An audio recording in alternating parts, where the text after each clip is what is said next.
The height of your career, what happened?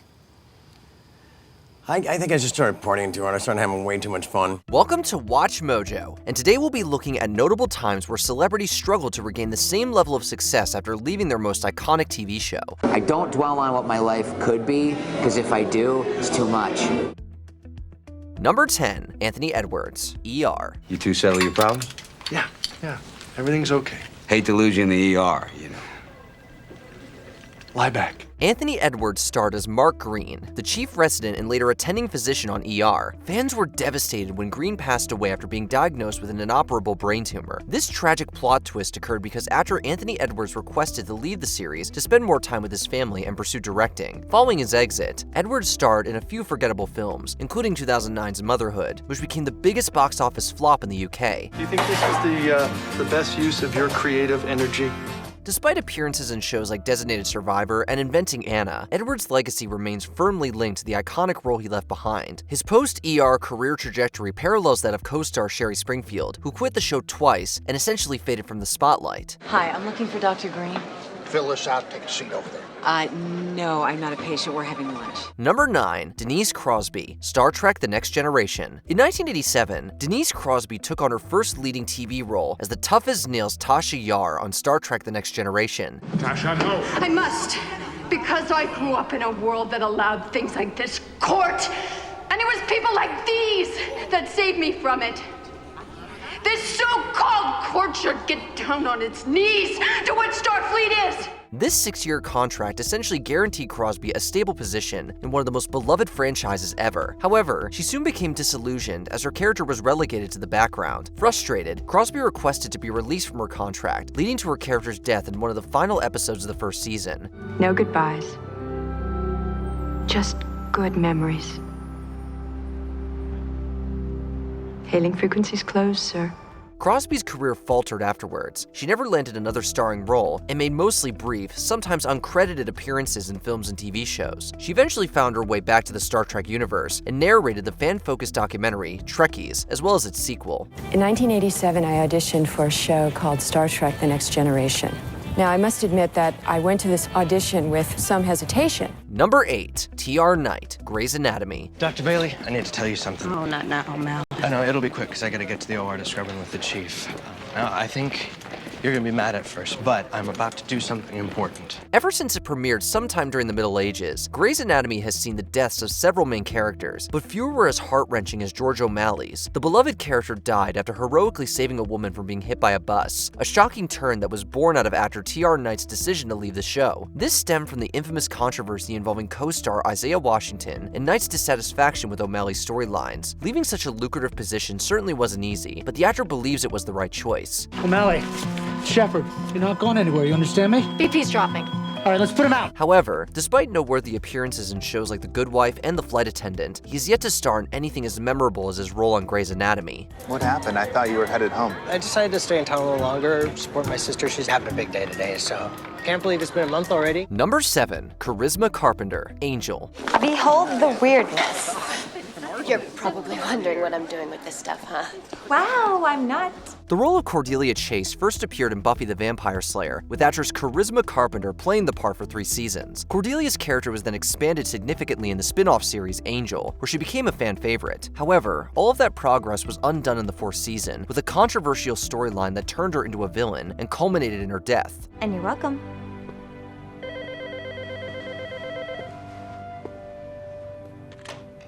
Hello? Yes, I know that's impossible. Since her exit from the series, Carpenter picked up parts in multiple television films and made guest appearances in other TV shows, but none were particularly notable. The one time she managed to land a main role in a series with ABC Family's The Lion Game, it was canceled after just 2 seasons. Princess Kristen, so high and mighty. What does it feel like to be just as dirty as the rest of us, huh? Number 6, Misha Barton, The OC. So, what do you think of Newport?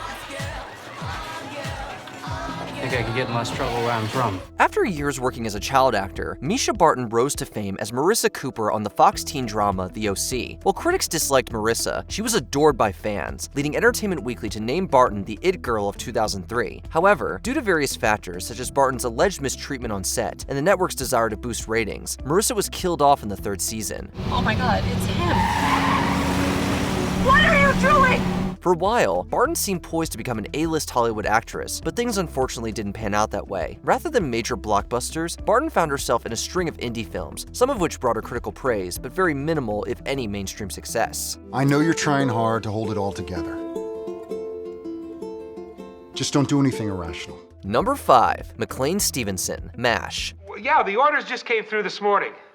I ought to be coming through the front door in about 3 days. When McLean Stevenson initially auditioned for MASH, he had his eye on the lead role of Hawkeye Pierce. However, he was eventually convinced to take on Henry Blake instead. During his 3-season run, Stevenson grew dissatisfied with his supporting role and requested to leave the show. Subsequently, his career took an immediate nosedive. He tried starring in a self-titled show, which failed and was quickly shelved. Yeah. I'm proud of how you handled this whole thing.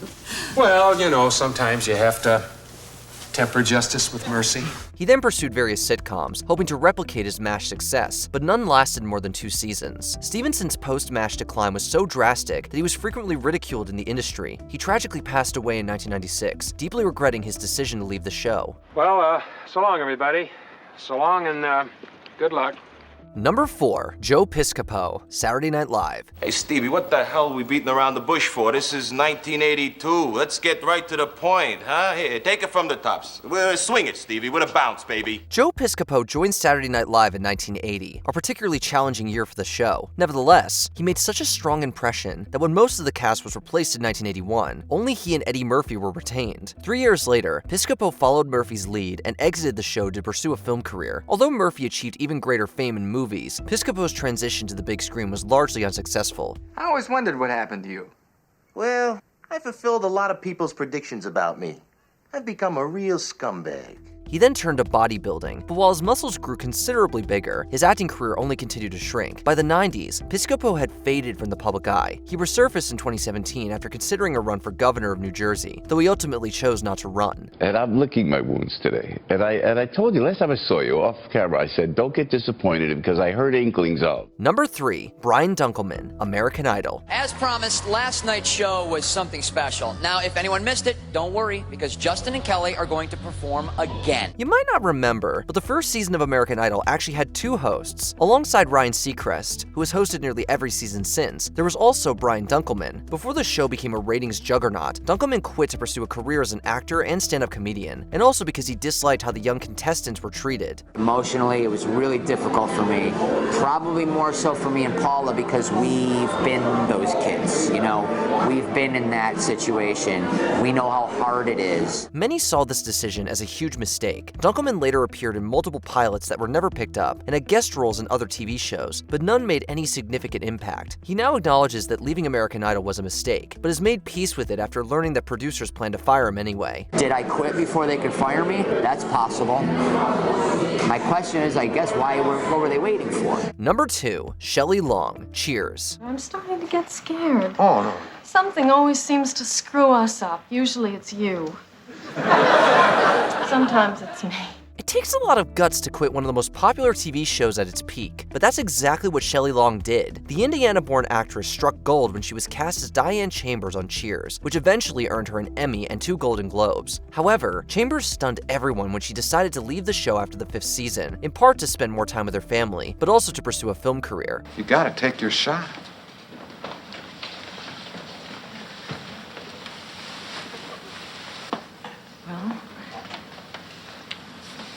We've always gone with our feelings. Yeah. But aside from the moderate box office hit Outrageous Fortune, Long struggled to find success on the big screen. It is indeed telling that her biggest project since, with no connection to Cheers, was another TV show, the ABC sitcom Modern Family.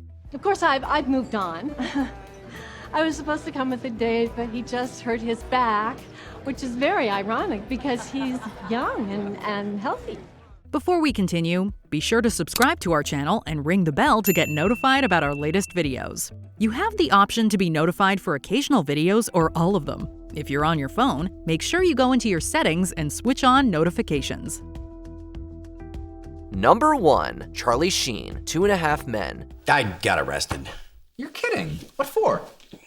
Apparently, I ran a red light at 64 miles an hour. And I was in the passenger seat. Charlie Sheen became the highest paid actor on TV for his role as the philandering Charlie Harper on the CBS sitcom 2.5 Men. It was the role of a lifetime that many actors would have coveted. However, Sheen flushed it all down the drain when he publicly insulted creator Chuck Lorre in a radio interview, ultimately resulting in his contract being terminated. The studio fired the actor on Monday, and now Sheen says he's ready to launch a big-time lawsuit. Despite this setback, Sheen quickly found work again, returning to TV just 1 year later with the FX sitcom Anger Management. However, this new show was a far cry from the heights he attained with 2.5 Men. While he hasn't regained that level of success, at least Sheen appears to have reconciled with Lorre. I'm here with comedy king Chuck Lorre, who has a brand new show called Boogie with an old friend, Charlie Sheen. Which of these TV stars would you like to see get a resurgence? Let us know in the comments below. I always said they treated me poorly, but the show's great, remember?